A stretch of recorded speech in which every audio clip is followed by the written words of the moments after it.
Excuse me! Taxi! Come on, what are you doing? This is the 77 WABC minicast.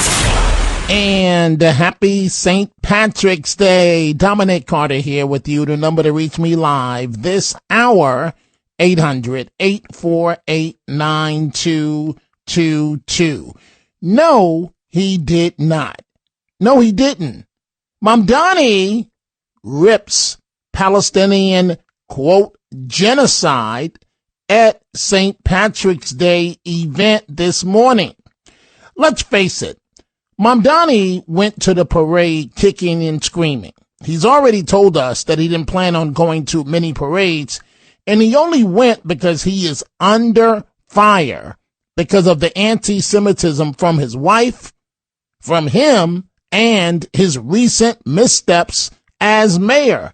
800-848-9222 at the St. Patrick's Day pre-press conference, if you will, at Gracie Mansion, the breakfast.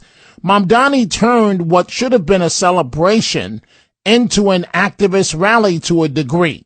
Instead of talking about St. Patrick's Day and full and complete full stop, he went off on climate change and even pushed claims about genocide in Gaza, which left many attending, and it leaves New Yorkers wondering, what does any of this have to do with St. Patrick's Day?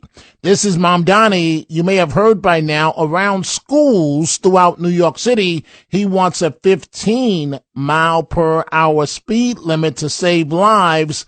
But let's face it, and it's about safety, the mayor says, but what this really is a money grab. We are starting momentarily with your telephone calls, 800-848-9222. So I'm looking at an email that I just received from Dara Collins, who is part of our family, listens to this program. And Dara says, hello, Dominic. Made me really sick to see Mamdani marching in the parade with the NYPD wearing his banner like he really belonged here, waving, etc. And to make it more disgusting, Jessica Tisch shook hands with him like they were the best of allies. I'm trying not to let this visual ruin the parade for me. Going out to get corned beef and cabbage and may stop into one of the bars around the East Village area, even though I don't drink.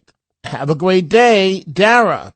This is Mamdani this morning, St. Patrick's Day, and having the audacity to bring up what he calls the genocide in Gaza. I say this as over the past few years, as we've witnessed a genocide unfold before our eyes, there has been deafening silence from so many. For those who have long cared about universal human rights and the extension of them to Palestinians, silence, however, is nothing new. For Palestinians are so often left to weep alone. Yet former President Robinson has never been silent. Not when she was president, not when she was High Commissioner for Human Rights, and not in the decades since. As she once said, commemoration is a moral act. Her solidarity is many things: unwavering, sincere, and chief among them, Irish. Irish solidarity is no coincidence. Who can better understand those who weep than those who have been made to weep for so long? The story of the Irish, both in Ireland and in New York City, is at one time a story of oppression, of subjugation, and of discrimination. As we know, it was on Irish soil that the British Empire developed their colonial project. So much of the exploitation later imposed elsewhere across the world was first honed in the plantations of Ireland. And yet when I think of the Irish, I do not think first of oppression. I think of resistance.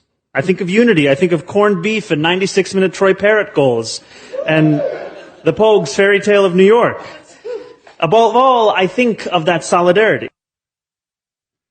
Bottom line, this guy just doesn't get it.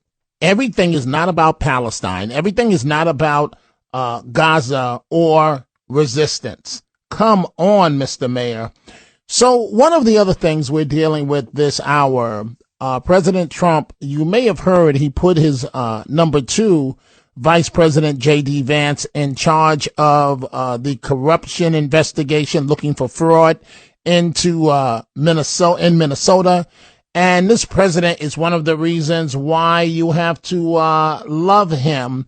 The president stating directly that he believes Governor Governor Tim Walz, that the Attorney General, and also, of course, Ilhan Omar, his word now, are complicit. In other words, involved with the fraud. We're going to let you hear that coming up this hour. And also in about 19 minutes, we'll be joined by former Congressman Peter King, Long Island Congressman, to talk St. Patrick's Day Parade and all the things that are going on as it relates to Mamdani.